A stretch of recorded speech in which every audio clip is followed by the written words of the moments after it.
Radar Prever FM. Você por dentro de tudo. Radar. 12:00 em ponto, começamos mais uma edição do Radar, música e conversa boa, sempre com um bom bate-papo para você que está acompanhando pelo 100.9 da Prever FM, para você que está nos vendo pelo site preverfm.com.br. E hoje o tema é saúde. Hoje recebemos aqui o médico Leonardo Rufino, que é cardiologista do Hospital das Clínicas da Faculdade de Medicina de Botucatu. Doutor Leonardo, muito obrigado por atender o nosso convite. Boa tarde, tudo bem? Boa tarde, Júnior. Tudo bem. É um prazer aí estar com você nesse início de tarde, né?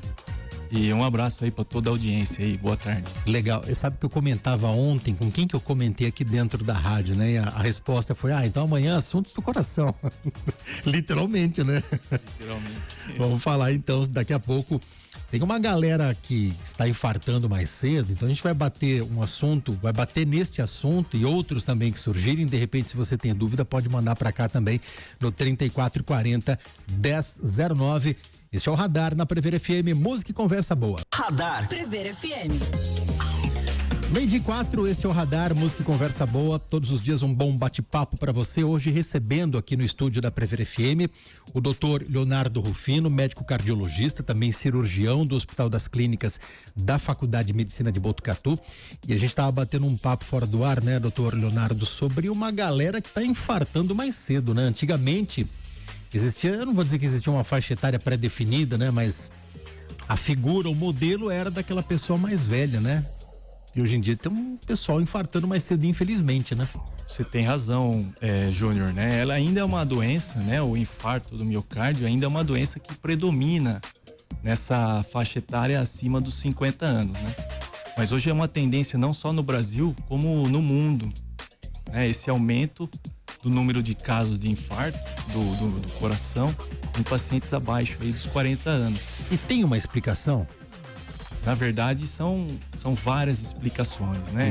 Então, acho que talvez caiba a gente definir o que é o infarto. É importante. O infarto, ele não ocorre só no coração, ele ocorre em qualquer órgão, né? O mais famoso é o do miocárdio. Mas o infarto é o que? É a morte de um fragmento do órgão, né? No caso, o coração. E aí, alguns motivos são os fatores de risco tradicionais, né? Conhecidos, então pressão alta, o diabetes mellitus, sedentarismo, obesidade, né? Caminham juntos. O tabagismo, principalmente, é um fator de risco modificável, né? E aí hoje, o que a gente pode adicionar? Esse ritmo de vida moderno aí, né?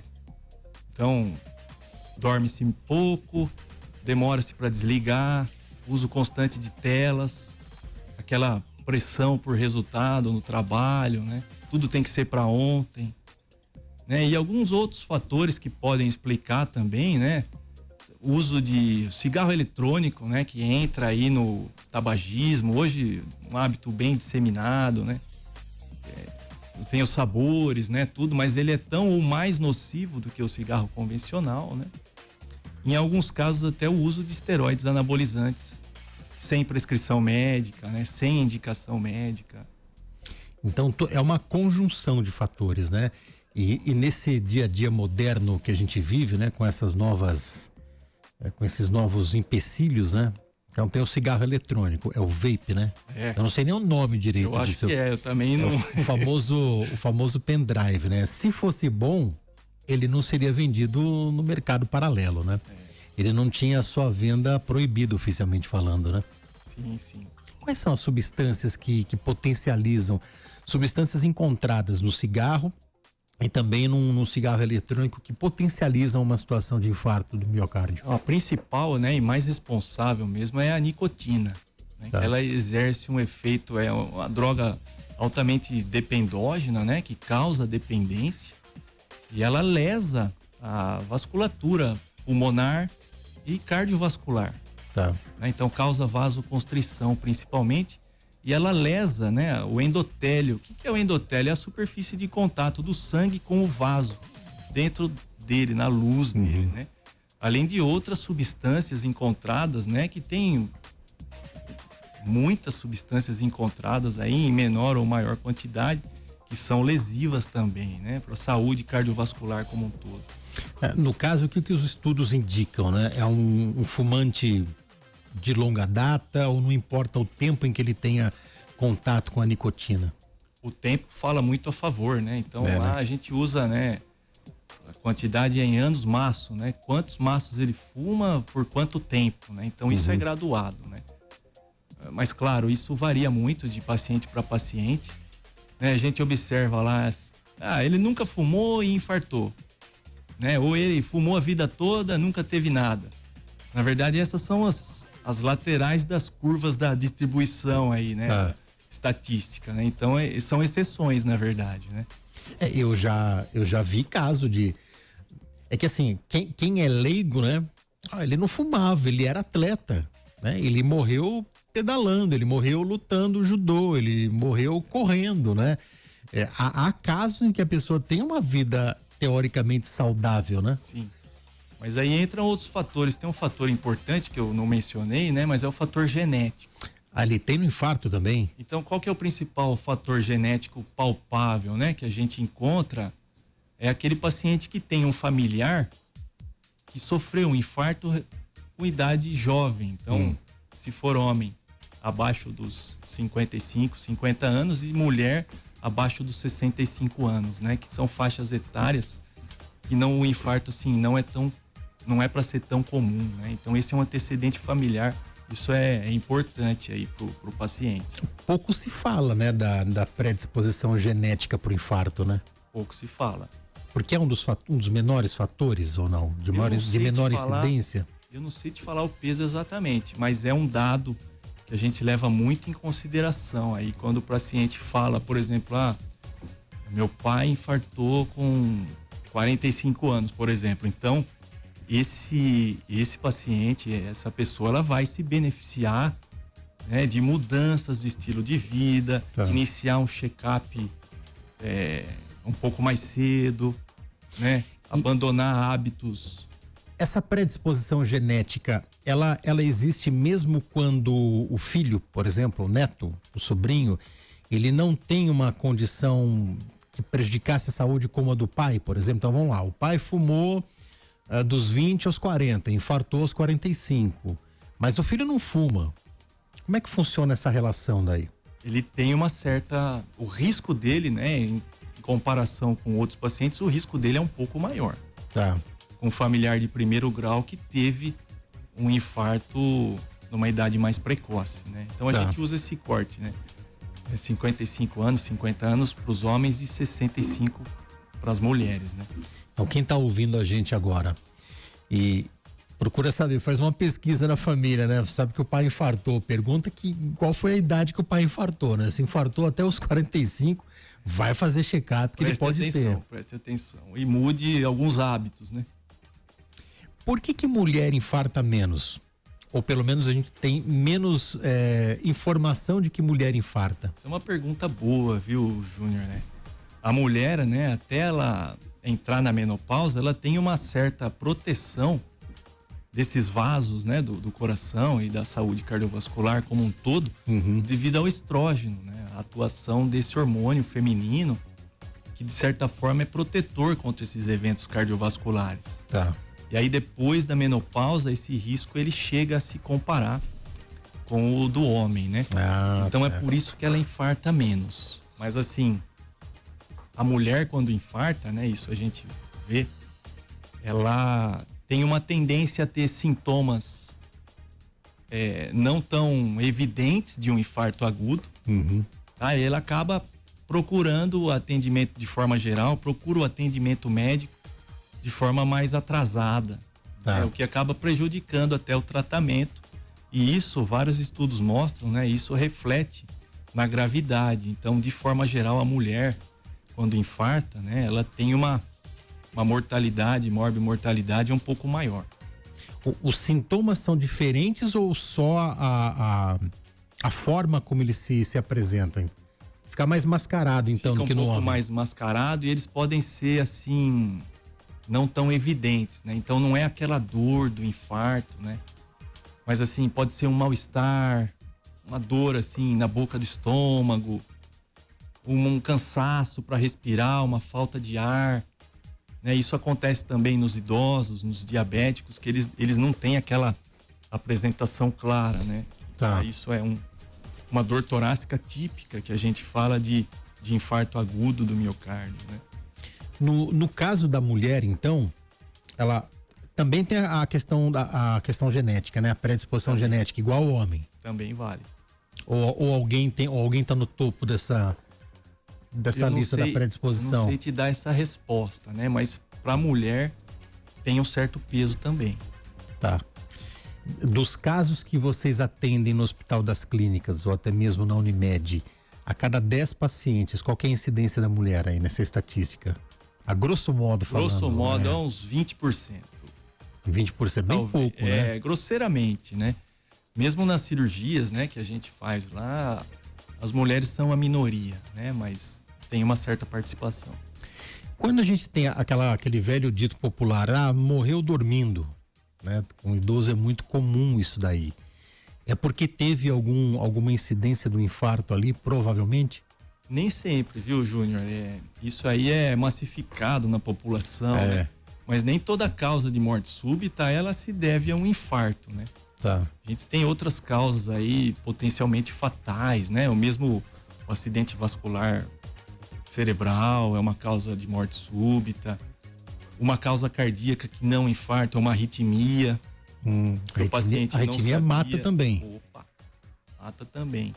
Ou pode ser um outro evento, né? Uma outra causa de dor intratorácica, né? Como é menos frequente, né? Mas uma dissecção de aorta, né? Aquele vaso que sai do coração, que irriga, é responsável pela irrigação do corpo todo, né? Ele pode ter uma doença aguda, né? Uma síndrome aguda chamada dissecção de aorta, que é a delaminação da sua luz, né? O vaso, entre aspas, ele se parte, né? E isso em maior ou menor, pode ser mais ou menos anatomicamente falando variável, né? Isso pode ser uma causa de morte súbita. Assim como uma trombose da circulação pulmonar, né? Também é uma causa. Quando você fala aorta, é a aorta abdominal. Não, torácica. Torácica. Torácica, principalmente. Tá. E a aorta, quando ela... O índice de salvamento de um paciente, né, quando a aorta estoura, é mínimo, né? É mínimo, né? É mínimo. Mas assim, se ele chega no hospital, né? Ainda existem algumas alternativas, né? Qual que é a diferença de sintoma da arritmia para o infarto? No ápice, né? No momento mais grave deles. A arritmia, o paciente sente, né? A palpitação que a gente fala. Ele sente o coração bater de forma acelerada. O pessoal falou, tá acelerado aqui, tá batendo... Aí já é um indício. Mas ele pode ter também, né? Sintomas de baixo fluxo cerebral. Então o coração não tá dando conta de mandar sangue pro cérebro, né? Então ele pode ter tontura, desmaio, tá? Pode ter dor torácica associada, né? Já o infarto agudo, o que é o clássico descrito? É a dor, né? Que pode ser na boca do estômago ou na região mesmo do coração. Tá. Ela tem um início abrupto, ela é forte, tá? E é descrito a irradiação da dor. Então a dor, ela continua no tórax e ela se espalha aqui pro braço superior esquerdo, pra mandíbula, tá? Até o pé da orelha. Ela não fica ali só no peito. Muitas vezes ela pode irradiar e ela pode até mesmo irradiar pro membro superior direito também. Tá. Quando tem uma agulhada, a famosa pontada no coração, ela pode ser um sintoma ou, no caso, são gases até, né? Pode ter, tem uma relação, né, desse dor aí dos gases, né, que é o problema abdominal, né, mas pode até mimetizar um infarto, né, mas o infarto, o paciente, ele realmente essa dor ela não melhora, ela é forte. Tá. Ela é forte, o paciente ele tá nitidamente ele tá doente, né? Vamos lá, imagina que alguém tá imaginando a seguinte situação. Então ele está com essas dores, né? Ele tem uma pequena dor. A dor ela é muito forte, ela pode ser uma dor suportável acompanhada de outros fatores, né? Outros sintomas. Azia, por exemplo. Pode, isso aí é um fator de confusão, né? E dependendo da região do coração que infarta, a dor ela pode ser na boca do estômago. né? Porque o coração ele é oblíquo, né? Nos três eixos dentro do peito, né? Tá. Então tem uma parte do coração que ela tem uma relação com o diafragma e tem uma inervação relacionada com as vísceras abdominais. Então pode mimetizar sim uma azia, né? E aí isso pode atrasar a ida do paciente ao pronto-socorro, porque ele tá lá, pode estar infartado, comi alguma coisa. Eu vou tomar um eno aqui, um sal de frutas, e não, ele tá infartando. Pode ter essa sobreposição, isso é difícil, né? Muitas vezes do médico fazer um diagnóstico sem um exame complementar, imagina pro paciente, né? Puxa vida. Bom, daqui a pouquinho a gente volta a falar sobre problemas no coração, sobre infarto, sobre sintomas, e você vai acompanhando aqui no Radar da Prever FM. Radar Prever FM. 12h27, voltamos aqui com o Radar, recebendo hoje o Dr. Leonardo Rufino, que é médico cardiologista, também médico cirurgião do Hospital das Clínicas da Faculdade de Medicina de Botucatu. Falávamos fora do ar aqui sobre os sintomas. Os sintomas jamais devem ser deixados de lado, né?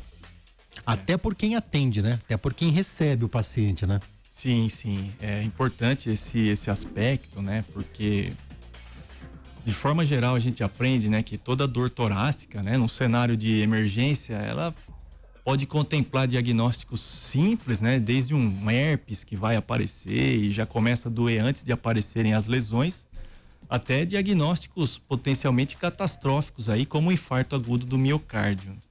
Então, cujos sintomas, né, a gente já disse aqui, é a dor principalmente, né? E sensação de morte súbita também, sudorese, aquele mal-estar intenso, associado que não melhora. É claro que alguns sintomas, eles podem ser confundidos com uma síndrome do pânico, né? Com uma crise de ansiedade. Mas eu acho que jamais o médico deve, por conta própria, colocar um diagnóstico desse no papel, né? Como é que vocês trabalham isso? É aconselhável a gente, né, do paciente que chega com dor, assim, no cenário de emergência, por mais que ele tenha sinais, assim, de estresse, de ansiedade, a gente sempre deve considerar os sintomas que ele apresenta. Então, se ele tem dor, se ele tem, né, a batedeira, taquicardia, sudorese, esses diagnósticos não tão fatais ali no momento, quanto uma crise de ansiedade, um distúrbio do pânico, são muito importantes também, porque limitam a qualidade de vida, né? Mas antes, né, devem ser investigados as causas mais perigosas aí, né? Então, o infarto, outras doenças torácicas, né? Alguns ditos populares, né? Princípio de infarto, ameaça de infarto, tudo isso daí existe, não existe? Ou infarto é infarto? Infarto é infarto. Não tem ameaça. Não tem meio infarto, um quarto, né? Não tem ameaça, não. Isso aí a gente não considera, né? Do ponto de vista médico, né? Uhum. Mas muitas vezes o paciente, ele tem a dor torácica, mas ele não chega a infartar. Tá. O que ele tem lá, né? Ele tem o que a gente chama de uma angina. O que é a angina? É a dor torácica por isquemia do músculo. O que é isquemia? É o músculo que está precisando de sangue, de oxigênio, mas aquele suprimento ele não está ideal no momento. Então ele tem a dor torácica, que é um sinal de que pode acontecer um infarto, né? Isso é angina. Tá. É a dor anginosa, essa dor torácica. Esse é o mais próximo da ameaça de infarto, então. Mas o termo assim médico ele não existe, né? Tá. Que pode, a angina, ela tem o seu fluxo de tratamento dentro de qualquer hospital, né?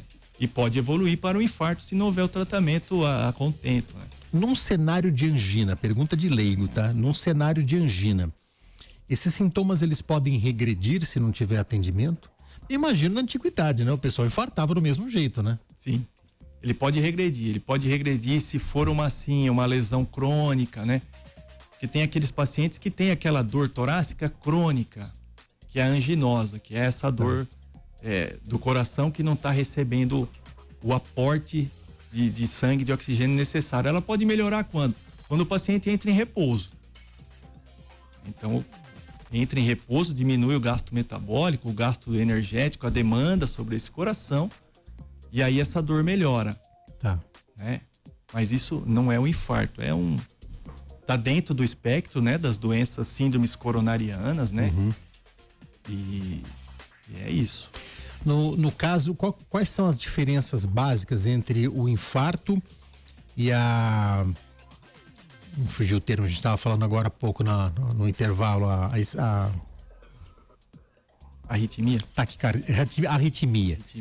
Existem diferenças clássicas entre arritmia e infarto? Quando a gente fala de arritmias, Júnior, a gente fala de um grupo bem heterogêneo de doenças, né? Tá. Então existem as arritmias que elas são crônicas do paciente, né? Então ele sabe que ele tem aquela arritmia que é crônica, ele toma a medicação dele para controlar a frequência do coração, né? Mas e as arritmias, elas podem ser fatais também quando elas aparecem abruptamente em pacientes aí com problemas que não são diagnosticados, uso de estimulantes em excesso, e aí a gente passa por cafeína, álcool, energético, nicotina, né, as drogas ilícitas, cocaína e tudo mais. Isso causa uma estimulação excessiva do coração, com aumento abrupto da frequência cardíaca. Então a frequência cardíaca lá perto dos 150, 180, né? Isso diminui esse suprimento de sangue para o coração e ele pode eventualmente, né, dependendo da droga, aí apresentar um infarto, e essa arritmia ela pode evoluir para parada cardíaca, cardiorrespiratória. Usando ainda a crendice popular e termos populares, né? Você já deve ter ouvido, ele morreu depois de um grande susto. Morreu de susto, né? Antigamente se falava isso, né? Existem episódios em que a pessoa ela pode desenvolver essa atividade cardíaca extrema? Existe. Num susto, realmente? Existe. O estresse também é um grande fator contribuinte aí, né? Para as afecções cardíacas em geral, circulatórias, né? Do coração. O famoso ataque cardíaco. Ataque cardíaco é um infarto agudo do miocárdio, né? Mas ele pode ser causado por um fator inesperado, um susto? Pode, uma descarga abrupta, né? De adrenalina na circulação, por um estresse de grande magnitude, é raro, mas pode acontecer. Vamos dar um exemplo. Eu saí fazer uma trilha aqui em Botucatu, de repente do nada pulou uma onça na minha frente. Tomei um susto. De repente eu começo a passar mal. Pode acontecer, assim. Mas é raro. É raro, né? São fatores. É raro isso, né? Mas o estresse agudo ele pode contribuir negativamente nesse sentido. Como é o tratamento pós-infarto? A recuperação de um paciente, mesmo depois que ele tem a alta médica? É legal essa sua pergunta, mas antes do pós-infarto, é legal a gente falar do tratamento do infarto. Da né? prevenção. A prevenção, né? Que a gente já deu uma pincelada aqui. Então, atividade física, abandono do tabagismo, controle de pressão alta, colesterol, diabetes, né? Mas o tratamento do infarto, ele evoluiu muito, né? Não é, claro, esse infarto agudo não é a minha área específica da atuação, né? Mas a gente acompanha esses pacientes lá no hospital e foi uma coisa que evoluiu grandemente na medicina. Que qual que é o tratamento do infarto, né? É a desobstrução, né? Eu tenho que rapidamente revascularizar aquele músculo. Tá. Isso é feito no laboratório de hemodinâmica, né? Com cateterismo cardíaco. Então esse paciente ele tem um tempo pré-determinado até chegar ao hospital. E esse vaso ele tem que ser desobstruído assim que possível. Então, o tempo é músculo, né? Tá. E isso salva a vida do paciente no contexto agudo ali, né? Aí, obviamente, o tratamento ele é trimodal, é multimodal do infarto, né? Nesse pós-infarto, eventualmente ele pode precisar de uma cirurgia cardíaca, mesmo após essa desobstrução aguda. Mas no pós-infarto, ele tem que mudar a vida, né? O paciente ele tem que tomar ciência aí desse problema, né? Tomar as medicações que serão indicadas, controlar as doenças contribuintes, né? E tem uma complicação grave desse infarto agudo a longo prazo, que é a perda do músculo, como eu falei, do infarto.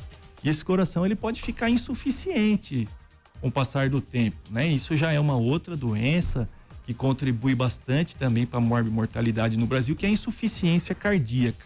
Tá. Então ele pode perder, entre aspas, sua força com o passar do tempo, porque um pedaço dele morreu, ejeta menos sangue, ou ele pode trabalhar sobrecarregado com uma capacidade menor de relaxar e receber esse sangue que chega para ele. E aí que entra o marca-passo? Pode ser necessário marca-passo, né? Estimulação cardíaca artificial. Aí pode ser necessário um outro tipo de cirurgia, outros tipos de cirurgia, um novo cateterismo, e em quadros avançados em que o paciente não recupera, apesar desse tratamento clínico otimizado, eventualmente ele pode precisar até de um transplante nessa insuficiência cardíaca avançada que a gente fala. Tá. Tem pergunta de ouvinte aqui, acho que é a Esther. Boa tarde. Eu sei que os médicos do PS aqui em Botucatu atendem muito bem, não estou generalizando, mas tem alguns que negligenciam o que o paciente está sentindo. Aconteceu isso com uma amiga, várias vezes com dor de cabeça no PS, mandaram para casa. Quando suspeitaram de tanto que ela voltava, era infarto. Não deu tempo de socorrer. Mas ela teve alguns sintomas que podem mascarar o que a pessoa realmente está sentindo. Em cima do que ela falou, a dor de cabeça também é um sintoma? Não é descrito, viu? Boa tarde aí, ouvinte, a Esther. Mas não tem uma relação direta, né? Assim. Com o infarto. Não tem uma relação assim direta com o infarto. Pode, claro, estar associado aí, um mal-estar geral, a dor de cabeça, né? Tá. Mas é importante a gente frisar que nenhuma queixa dos pacientes deve ser posta de lado, né? Sim. Tem uma pergunta em áudio do Bardella. Bardella, eu vou tentar colocar o seu áudio. Até hoje eu não aprendi como é que coloca áudio aqui. Vamos lá. Boa tarde, Quinteiro, ao doutor. Meu nome é João Marcos, vou fazer 60 anos. Não tenho histórico de infarto na família. Porém, tenho hipertensão há muito tempo, muitos anos. E realmente a minha pressão, mesmo medicando, ela nunca foi 12/8. Muito raro isso acontecer. Já fiz algum exame no passado, deu... não sei se isso procede, coração hipertrofiado e um pequeno situação de sopro, né? E qual seria, isso é preocupante, essa hipertensão, com este quadro aí de que ela nunca é 12/8, raramente isso acontece? Quero saber até que ponto devo me preocupar. Um abraço, obrigado. João Marcos Bardella. Bardella, obrigado pela pergunta e também porque eu consegui colocar o áudio. Aprendi a colocar áudio hoje aqui. Deu para compreender a pergunta do Bardella? Boa tarde aí, Bardella. Prazer falar com você, mas o controle da pressão arterial é um dos tratamentos na medicina que mais muda o prognóstico e pode diminuir a chance de infarto agudo do miocárdio, né? Então, eu recomendo que você faça uma consulta aí numa unidade básica de saúde, tá? Tente controlar a sua pressão arterial, deixando idealmente 120/80, 12/8 ou menor, tá? Principalmente aí na sua idade. Tem um novo normal agora, né? O novo normal 120/80, idealmente abaixo, né? 130/80, 130/80. E o controle da pressão arterial, ela não se passa só por tomar a medicação. Muitas vezes a medicação precisa ser aumentada a dose ou adicionar uma outra, mas a modificação do estilo de vida, né? Então, pratique uma atividade física leve no começo, né? Procure talvez a ajuda de um profissional de educação física, use o que você tem próximo do seu bairro, uma academia, né? Botucatu muito arborizada, bastante parque, use o ambiente, né? E outras causas, cuide de um diabetes, de um colesterol que está alto, né? Não foque só na medicação. Existe um hábito hoje que eu falo, é a medicalização da realidade, né? Então é uma medicação para dormir, uma medicação para acordar, um negócio lá para ficar calmo, estudar melhor. Outro para dar um pouquinho mais de força, vitalidade. Muitas vezes a gente precisa de uma mudança aí, né? De estilo de vida, né? Praticar uma atividade. O excesso de medicação pode levar ao infarto também? contra a pressão arterial? De uma forma geral, há algo na literatura médica? Excesso de medicação. Excesso de medicação. Então, tomei um remédio lá que esse remédio a longo prazo, sem prescrição médica nenhuma, ele potencializou uma situação. Não tem uma medicação específica. É claro que é descrito o uso de aquelas medicações para desobstrução nasal, né? Tem vasoconstritor ali, medicação que diminui a luz do vaso sanguíneo. Tem alguns casos aí que pode ter absorção sistêmica e causar, não é a minha área, né? Mas um espasmo cerebral, um AVC, mas não é frequente, só o abuso crônico mesmo, né? De novo na crendice popular, tem muita gente que fala, ele infartou de tanto Viagra que tomou. Não existe, então. Essa medicação, né? Ela não pode ser usada com outras medicações, como alguns vasodilatadores. Tá. Porque qual que é a função dessa medicação? Ela causa uma vasodilatação, né? Então os vasos sanguíneos, grosso modo, eles dilatam, né? E aí quando você toma um medicamento para pressão arterial, alguns, né? Por exemplo, os nitratos, esses vasos eles vão ter a ação do Viagra e do nitrato. Então vai ter uma vasodilatação importante.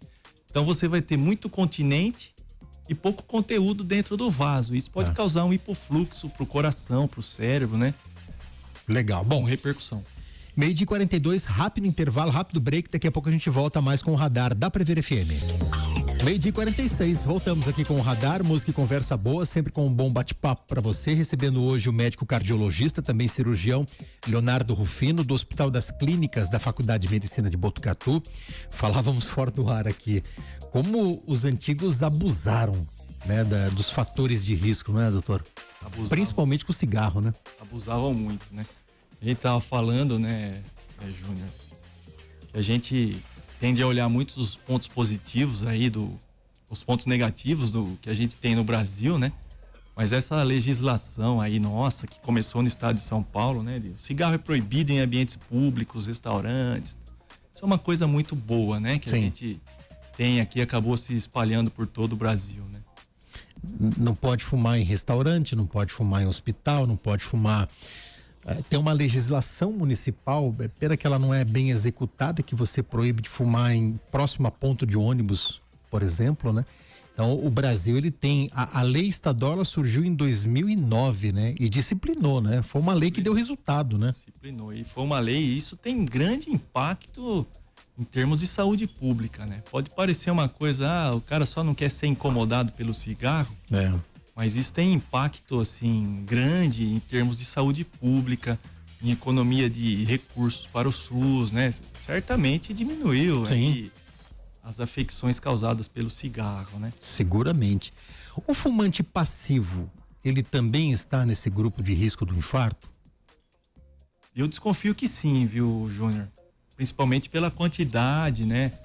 De quanto que ele é submetido ali à exposição, né? Mas ele, com certeza, ele absorve um pouco daquilo, né? E isso acaba repercutindo na circulação como um todo, né?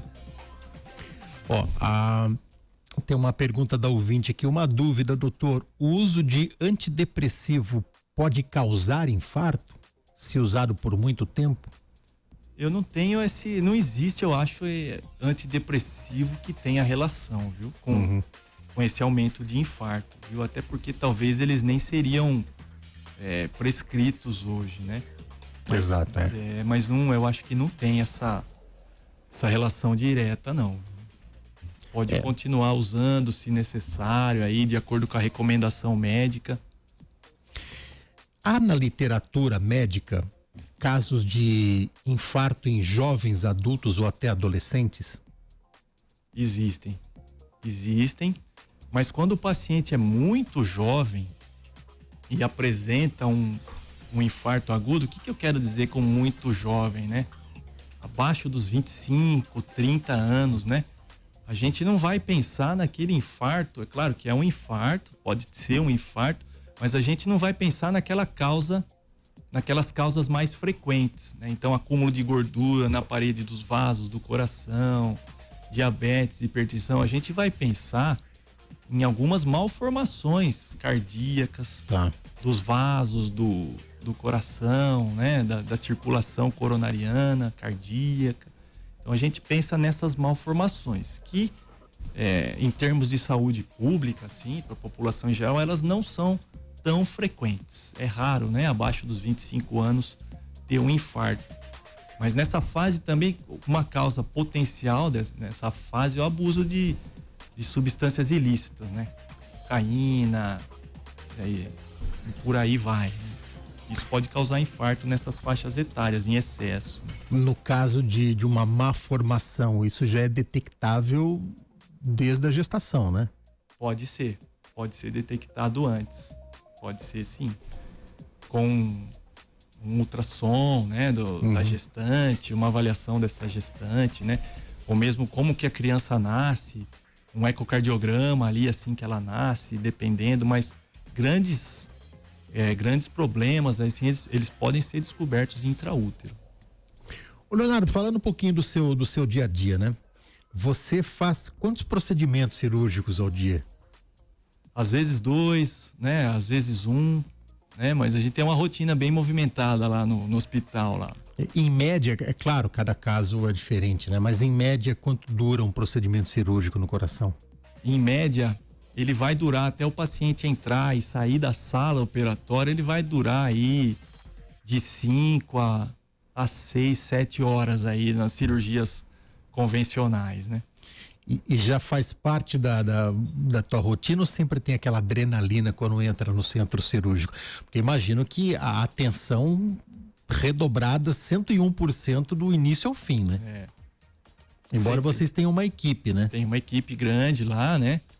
A roda funciona como uma engrenagem, né? Mas sempre dá, eu pelo menos sempre tenho aquele friozinho na barriga. É o friozinho na barriga, mas é controlável, né? Controlável. Como é que é a preparação para um momento como esse? Preparação? Você tem algum ritual de se preparar para uma cirurgia? Eu tenho meus rituais, né? Os hábitos, né? Então tentar fazer tudo sempre igual, do mesmo jeito, antes de se entrar na sala, né? Mas a gente tem o preparo, né? Então, o que a gente faz aí? O professor Marcelo lá, um dos nossos chefes, né? Ele aconselhava a gente na residência antes da cirurgia, na véspera, você tenta dormir olhando o que você vai fazer, olhando os exames do paciente antes da cirurgia. Então, o que eu faço, por exemplo? Então, sei lá, quando eu vou me deitar na véspera, eu imagino e vou repetindo o procedimento, né? Mesmo sendo procedimentos que a gente faz de forma rotineira, mas nunca uma cirurgia é igual a outra.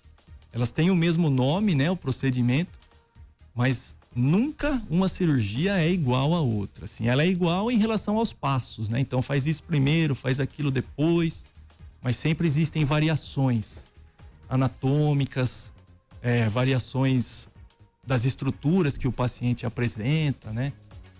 Já aconteceu de no meio de uma cirurgia existia um problema, vocês estavam ali tranquilamente corrigindo e o paciente começou a reagir mal e daí criou-se aquele clima de tensão no meio do centro cirúrgico? A cirurgia cardíaca, ela se parece muito com a aviação, né? Então a gente tem lá os protocolos, né? É claro que não é só o cirurgião que fica encarregado disso. Uhum. Ele é o líder ali na hora, mas a gente depende muito do anestesista e de um profissional que fica lá na sala, que é o perfusionista, né? Que é o cara que coordena ali a fisiologia do paciente enquanto o coração tá parado, né? Mas a gente tem que estar preparado para tudo, né? Dentro de uma sala operatória, para qualquer cirurgia, né? É muito feliz essa comparação com a aviação, porque a aviação você tem que ter resposta para literalmente tudo, mas numa questão de um espaço curto de tempo, né? Pega um piloto e tá enfrentando uma turbulência e de repente ele tem algum problema com uma das turbinas ali. Bom, tem aquele filme lá que ele pousou no Rio Hudson em Nova York, né? Ótimo filme, né? Que ele teve que tomar uma decisão ali em questão de segundos, né? Isso acontece com vocês, então? Acontece. Não é tão frequente, né? Uhum. Mas a gente tem toda a preparação antes do que pode acontecer. Algumas complicações a gente espera, né? E a gente se prepara para o tratamento delas. Então, vamos supor, a gente vai operar um paciente que tem a insuficiência cardíaca. teve vários infartos e esse coração, ele já tá mais fraquinho, né? Já não tá bombeando bem. Então vocês já estão ligados ali que esse cara pode dar problema, esse cara paciente. pode dar problema em tal momento. Então a gente vai lá e se prepara para isso, antes, durante e até depois da cirurgia, né? Já tem alguma história que de repente você, de uma cirurgia que você vai, no final dos teus dias você vai lembrar, falei, puxa vida, esse dia foi complicado, que vocês tiveram que recuperar um paciente ali, buscar um paciente de volta? Tem vários casos aí, tem vários casos, né? A cirurgia é interessante porque a gente espera algumas respostas de determinados pacientes. Você fala assim, esse paciente tem uma chance grande de dar problema, né? Mas aí ele acaba saindo muito bem, apesar de com todos os esforços. E o oposto, infelizmente, também acontece, né? Esse paciente é para não ter complicação, é para ir embora logo e tal, é para ir bem, reagir bem, né? Mas aí às vezes acaba tendo um sobressalto e tal. Mas graças a Deus a mortalidade na cirurgia cardíaca no Brasil e no mundo hoje, ela é, em frente ao porte dos procedimentos, ela é baixa. Tem bastante segurança, né, nos procedimentos hoje, né? É claro que o risco do paciente, ele pode ser maior ou menor, né? Mas o ato operatório em si hoje, tudo evoluiu, né, Júnior? Melhorou todos os métodos, a anestesia melhorou, a técnica cirúrgica, o material melhorou, a própria circulação extracorpórea melhorou, o entendimento dos profissionais, né? Bom, para finalizar, o procedimento cirúrgico mais complexo que eu imagino é o transplante, e você também faz, né? A gente trabalha, né? Não só eu, mas é um procedimento que envolve a equipe toda, né? Mas eu acho que talvez seja, se não o mais complexo, ele tá lá no top 2 ali dos mais complexos dentro da cirurgia cardiovascular. Tá. Pela técnica, né? E pela logística toda envolvida, né? Quanto tempo dura um procedimento de transplante? Qual foi o tempo máximo que você ficou ali sob tensão?